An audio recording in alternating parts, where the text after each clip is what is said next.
Speaking of that, in Springfield and 111th Road, growing up I there, don't know why that block was so lit. It don't make no sense to me. yeah, Uh, you had like everybody walking by, it was man. just the weirdest. Well, my neighbor was Tall Stretch from Live Squad, so he was a producer. So he produced for everybody: Biggie, Nas, you know, 50 Cent used to come up there try to get beats. So it's just ironic. Like I had a curfew. I was Haitian, so I couldn't come out my house. So I would water the grass, and then I'll just water it, and then I just run real quick. I run down the block, and then my father would be sticking, hey, what is this? Like he just starts yelling and shit. Then I gotta come back, or I get whipped. I don't know what I did wrong. My father punched me in my head, and then usually Haitians will make you kneel. And the day I got punched so hard in my head, Tupac was walking by. But this is Digital Underground Tupac. This is like he was with like, the kiss me and I kiss you back Tupac. Like he had like a 40-ounce Chinese food. I think it was Old English or whatever. That's a typical Queens nigga drink. And then I got punched. He saw the punch. He couldn't hear like my dad told me to kneel, but I had to kneel. So you kneel until your father comes back and tell you can get up. All right, you can get up now. You're kneeling in the sun, by the way. So then all of a sudden he comes up to the gate and he's like, "Damn, you got up." Like you think it's like Friday or some shit. Like I'm like, what is this Friday? Like that was like my first Friday. Like and Friday wasn't even out. It just was like that was my moment where he's like, "You got up," and they laughing and shit, him and Stretch.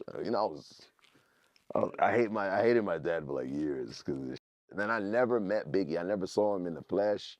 I never saw him like everybody else. I know everybody in hip hop, but that's it. Tupac saw me get punched by my dad, and then Biggie I never saw, which I'm mad about. But I know everybody. You know what I'm saying? There's not nobody that know who I am. Classically, the classic hip hop dudes.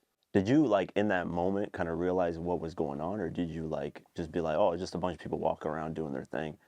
I don't know why. You know what it is? To the right was Run DMC, and then obviously Russell Simmons used to be at the park doing heroin, so we always saw his.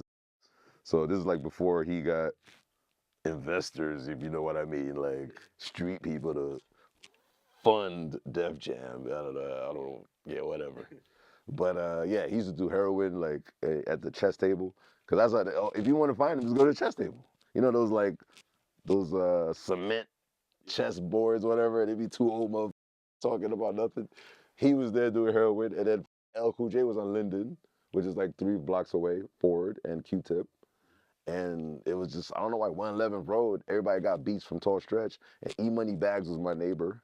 So E Money Bags was like around the corner. He actually got killed there, which is kind of ironic. R.I.P. E Money Bags. And then Tall Stretch got killed like further up too. So my block was like, it was crazy, man. But but the ironic, like I said, I couldn't get out. So imagine seeing 50 Cent known as Boo Boo, and then I don't even know him. He doesn't know me. And literally 15 years later, we're like in front of like 100,000 people opening up for Eminem in some festival in the UK. And then it's just like the degree of separation is crazy. Like we see that. I think hip hop is the only genre that, I mean, Nori is a podcaster. Like this is the only genre that's like that. Like Jay-Z's a billionaire. Like he's an Illuminati. Like he's eating yogurt and shining skulls and all kinds of shit. Like running, like But it's like I saw him like that music video where he's like they had him on a wire and he was floating. Yeah. And then I think what's his name? Daz? No, not Daz. What was the rapper? The rapper that he looked up to? Chase Jazzo. So the first Jazzo video, I saw Jay Z like on a hook on a wire coming down. Yeah, I don't know if Jay saw this. He's on a hook like it was the weirdest video. Like Jazzo is rapping and then Jay Z this wire comes out with Jay Z like, and then Jay Z look crazy and then it's like this is the future billionaire. Like, oh yeah.